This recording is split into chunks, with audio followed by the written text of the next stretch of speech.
Hi everyone, அனைவருக்கும் வணக்கம். உங்களை எல்லாத்துக்குமே ரொம்பவே பிடிக்கணும்னு நினைக்கிறீங்களா? என்னை பார்த்தா ஒரு சிலருக்கு பிடிக்கவே மாட்டேங்குது, என்னை பார்த்தா அவங்களுக்கு பிடிக்கணும் அப்படின்னா ஒரு 5 மைண்ட் ஹேக்ஸை நம்ம பார்க்கலாம். உங்களை எல்லாத்துக்குமே பிடிக்கணும் அப்படின்னா அது யாரோ வெளிப்புறத்தில் செய்யும் விஷயங்களால் மட்டும் இல்லைங்க. உங்களோட மனசுலேயே ஒரு சில சின்ன சின்ன மாற்றங்கள் நீங்கள் செஞ்சாவே போதும். இதே உங்களோட வாழ்க்கையை உங்களுக்கு பிடிச்ச மாதிரியும் அடுத்தவங்களுக்கு பிடிச்ச மாதிரியும் ஒரு 5 பவர்ஃபுல் ஹேக்ஸை இந்த வீடியோ முழுசாக பாருங்கள். கடைசியில் உங்கள் வாழ்க்கையை மாற்றுற ஒரு சில விஷயங்களை நான் போனஸ் டிப்ஸாக கொடுக்க போகிறேன். மற்றவங்களோட பேரை ஒவ்வொரு இடத்துலையும் நம்ம பயன்படுத்தணும். நம்ம பேச்சுக்கு அடுத்தவங்க கனெக்ட் ஆகணும்னா அவங்களோட பேரை கான்வர்சேஷனில் சேர்த்துக்கணும். அப்படி கான்வர்சேஷனில் சேர்த்துக்கிட்டாலே போதும்.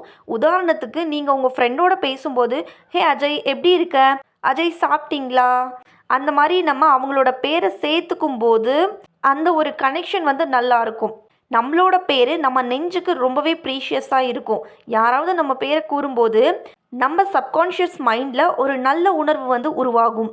இதை நல்லா பெரிய பெரிய ஆளுங்க இந்த ஒரு விஷயத்தை ஃபாலோ பண்ணுறாங்க. இனிமேல் யாரையாவது ஃபஸ்ட் டைம் நீங்கள் சந்திக்கிறீங்க அப்படின்னா அவங்களோட பேரை சொல்லி பேசுங்க. அப்படி நீங்கள் அவங்கள பேரை சொல்லிக்கிட்டே கொஞ்சம் ஸ்மைலாக பேசும்போது சிரிச்சுக்கிட்டே அவங்கள்ட்ட ஹே அஜய் சாப்பிட்டியா, எப்போ வந்த அஜய், இந்த மாதிரி அவங்க பேர் சொல்லிட்டு நீங்கள் சிரித்து அவங்களோட பேசி பழகும்போது அவங்களுக்கு உங்களை ரொம்பவே பிடிக்க ஆரம்பிக்கும். மற்றவங்கள உண்மையாக பாராட்டுங்க, அடுத்தவங்கள பாராட்டுங்க, ஓகேங்களா? அப்படி பாராட்டும் போது அவங்களுக்கு உங்களை பிடிக்க ரொம்பவே வாய்ப்பு இருக்குது. நீங்கள் உங்களோட ஒரு நண்பர் நல்லா பேசுகிறாங்க அப்படின்னா அவங்கள்ட்ட நீங்கள் சொல்லுங்கள். அவங்கள ஜென்யூனாக நீங்கள் பாராட்டணும். நீங்கள் பேசுகிற விதம் எனக்கு ரொம்பவே பிடிச்சிருக்கு, ரொம்ப கிளியராக பேசுகிறீங்க, நீங்கள் பேசும்போது எனக்கு இன்ட்ரெஸ்டிங்காக இருக்குது உங்களோட பேச்சை கேட்க, இந்த மாதிரி நீங்கள் சொல்லும்போது நீங்கள் அவங்கள ஆட்டோமேட்டிக்கலி விரும்ப ஆரம்பிச்சுக்குவாங்க. உங்களை அவங்க விரும்புறதுக்கு. நமக்கு எல்லாருக்கும் அப்ரிஷியேஷன் வேணும். ஜென்யூனாக பாராட்டினா அது ஒருத்தரோட மனசில் நீங்கள் ஒரு நல்ல நபர் அப்படிங்கிறத புரிய வைக்கும். ஒரு நல்ல நபர் அப்படிங்கும்போது அவங்களுக்கும் நம்மளை பிடிக்க ஆரம்பிக்கும்.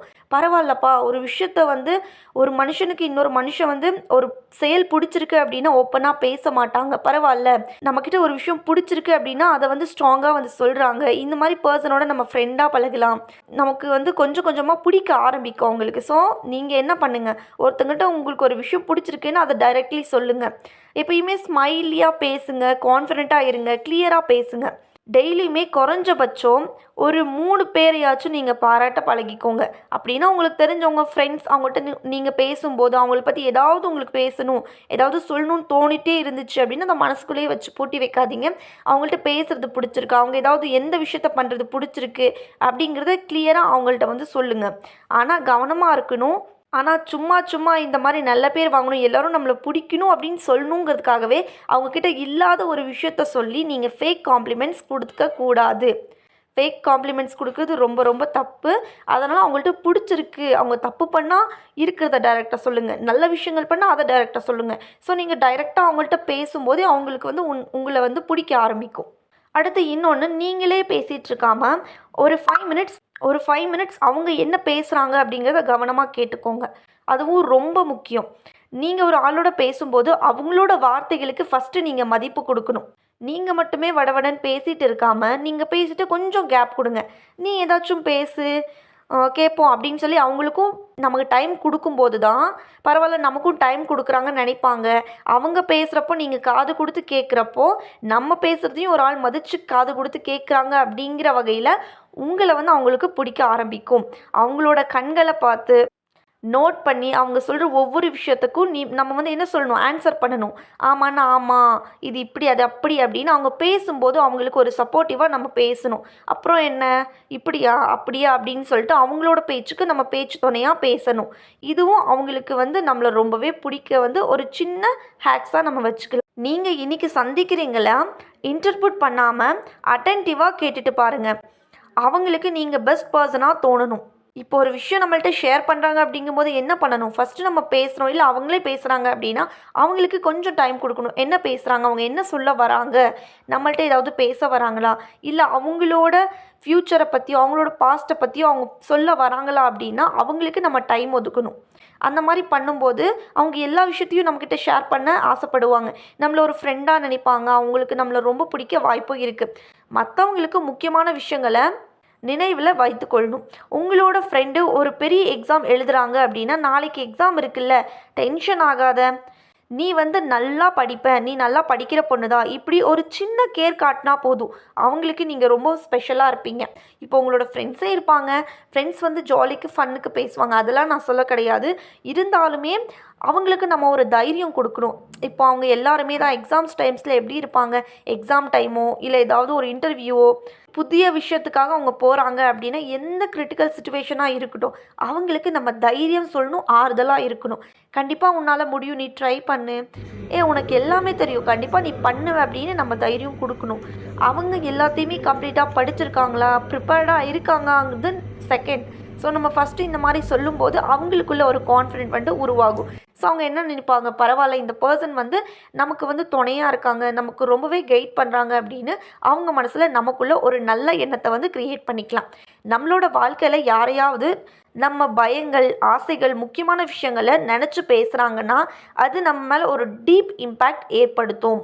நீங்கள் உங்களை சுற்றி இருக்கிறவங்கள பெட்டராக அண்டர்ஸ்டாண்ட் பண்ண ஒரு சின்ன நோட் புக் அல்லது மொபைல் நோட் வச்சுக்கோங்க. அவங்க சொன்ன முக்கியமான விஷயங்களை ரெக்கார்ட் பண்ணி, அவங்க என்னென்ன ஏதாவது இம்பார்ட்டண்ட்டான விஷயங்கள் நம்மள்கிட்ட சொல்கிறாங்க அப்படின்னா அவங்க அதை வந்து நம்ம நோட் பண்ணி வச்சுக்கலாம். நோட் பண்ணி வச்சுட்டு அது பின்னாடி அதை பற்றி அவங்களோட நம்ம மென்ஷன் பண்ணலாம். அதை பற்றி நிறைய டிப்ஸ் நம்ம அவங்களுக்கு சொல்லலாம். நிறைய விஷயங்களை அவங்களோட நம்ம ஷேர் பண்ணிக்கலாம். இந்த மாதிரி பண்ணும்போதும் அவங்களுக்கு வந்து நம்மளை ரொம்பவே பிடிக்கும். மக்களுக்கு அவங்க வந்து நினைக்கிறத உணர்த்தணும். உங்களோட ஃப்ரெண்டு ஒரு பெரிய முயற்சி எடுத்துகிட்டு இருக்காங்கன்னா நீங்கள் ரொம்ப ஹார்ட் ஒர்க் பண்ணுறீங்க, அது கண்டிப்பாக நல்ல ரிசல்ட் கொடுக்கும் அப்படின்னு ஒரு பாசிட்டிவ் வேலிடேஷன் கொடுக்கணும். இப்போது உங்கள் ஃப்ரெண்டோ, உங்கள் ஃபேமிலி, அண்ணா, தம்பி, இல்லைன்னா உங்களோட ஒய்ஃப், ஹஸ்பண்ட் யாரோ ஒருத்தங்க ஒரு விஷயத்தில் இறங்குறாங்க, ஒன்று பண்ணணும்னு நினைக்கிறாங்க அப்படின்னா நீயும் பண்ணிகிட்டே தான் இருக்க, ஆனால் கண்டிப்பாக இது உன்னால் முடியுமா, எனக்கு என்னமோ தெரிலப்பா நீ பண்ணுவேன், இந்த மாதிரி வந்து நம்ம டீமோட்டிவேட்டாக பேசவே கூடாது. இந்த கேலி கிண்டல் அடிச்சுட்டு எந்த சப்போர்ட்டுமே பண்ணாமல் வெத்து வெட்டுக்கு நம்ம பேசிகிட்டு இருக்கக்கூடாது. இது ரொம்ப ரொம்ப தப்பு. இந்த மாதிரிலாம் பேசணும் அப்படின்னா அவங்களுக்கு மட்டும் இல்லை, யாருக்குமே நம்மளை பிடிக்கவே பிடிக்காது. ஓகேங்களா? அதனால் என்ன பண்ணணும், ஒருத்தவங்க ஹார்ட் ஒர்க் பண்ணுறாங்களா, ஒருத்தவங்க நிறைய அதுக்காக ட்ரை பண்ணுறாங்க அப்படின்னா அவங்கள்ட்ட நீங்கள் சொல்லணும், பயப்படாத, நீ நல்லா ஹார்ட் ஒர்க் போட்டிருக்க, கண்டிப்பாக ரிசல்ட் கிடைக்கும், இதுக்கப்புறம் இதை விட நிறைய ஹார்ட் ஒர்க் போடு, இதை விட பெட்டராகவே உன்னால் பண்ண முடியும் அப்படின்னு அவங்களுக்கு நம்ம பாசிட்டிவ் வேலிடேஷன் கொடுக்கணும். இப்படி சொல்லும்போது அவங்களுக்கு நம்ம மேலே ஈர்ப்பு ஏற்பட நிறைய வாய்ப்பு இருக்குது.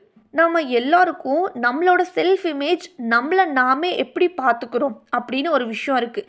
யாராவது அதை மேம்படுத்தி பேசுகிறாங்கன்னா நம்மளால் அவங்கள அவாய்ட் பண்ண முடியாது. உங்களை சுற்றிலுமே பாசிட்டிவ் திங்கிங்ஸ் இருக்கிற பர்சன்ஸாக நீங்கள் வச்சுக்கோங்க, வழக்கப்படுத்திக்கோங்க.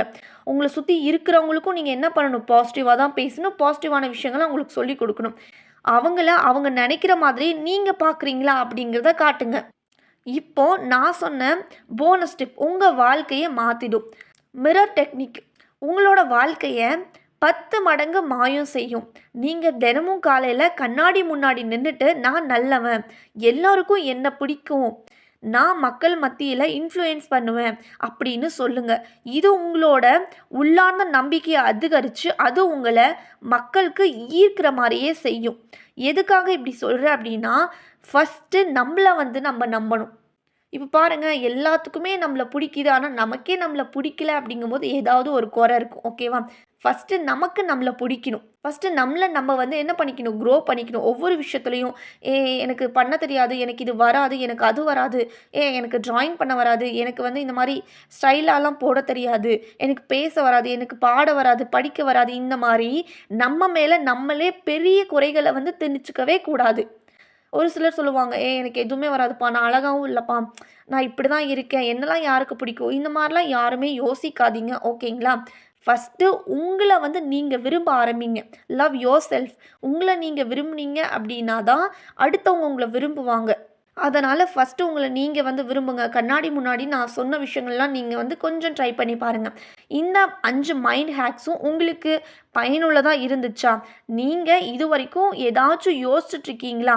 என்னென்னலாம் சேஞ்சஸ் பண்ணலாம், உங்களுக்குள்ளே என்னென்ன குறைகளெல்லாம் இருக்குது, எதையெல்லாம் நீங்கள் சேஞ்ச் பண்ணணும் அப்படின்னு என்னோட கமெண்ட் பாக்ஸில் நீங்கள் ஷேர் பண்ணுங்கள். நான் உங்களுக்கு என்னால் முடிஞ்ச எல்லாத்தையுமே உங்களுக்கு நான் சொல்லி கொடுக்குறேன். உங்களோட ஃப்ரெண்ட்ஸ் இந்த மாதிரி தான் புலம்பிகிட்டு இருக்காங்களா, அவங்க க்ரோ பண்ணிக்காமல் அடுத்தவங்களுக்கு என்ன பிடிக்கணும், அதுக்கு நான் என்ன பண்ணணும் நிறைய ட்ரை பண்ணிகிட்ருக்காங்க அப்படின்னா அவங்களுக்கும் இந்த வீடியோ வந்து ஷேர் பண்ணுங்கள். இந்த வீடியோ உங்களுக்கு பிடிச்சிருந்துச்சு அப்படின்னா மட்டும் லைக் பண்ணிக்கோங்க. நெக்ஸ்ட்டு வந்து இன்னும் இதே மாதிரி நிறைய செல்ஃப் இம்ப்ரூவ்மெண்ட் வீடியோஸ்க்காக என்னோட சேனலை சப்ஸ்கிரைப் பண்ணிக்கோங்க. இதே மாதிரி நிறைய விஷயங்களை உங்களுக்காக நான் அப்லோட் பண்ணுறேன். Thank you so much. நெக்ஸ்ட் வீடியோஸில் பார்க்கலாம்.